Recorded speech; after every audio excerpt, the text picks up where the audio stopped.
मनावर ताबा आवश्यक आहे. ज्याप्रमाणे नाव वाऱ्याच्या प्रवाहात वाहते, त्याचप्रमाणे इंद्रियांच्या मोहात अडकलेलं मन चुकीच्या मार्गावर जातं.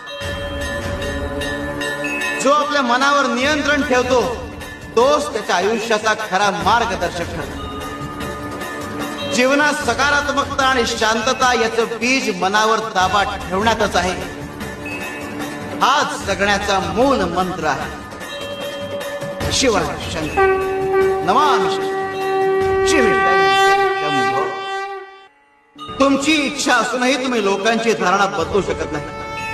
म्हणून शांतपणे आणि आनंदाने जीवन जगा. लोक काय विचार करतात ते त्यांच्या कर्तृत्वाचा भाग आहे. त्यांना बदलण्याचं कार्य आपल्या हातात नाही. त्याऐवजी शांतपणे आणि ईश्वराच्या चरणी लीन होऊन आपलं इच्छित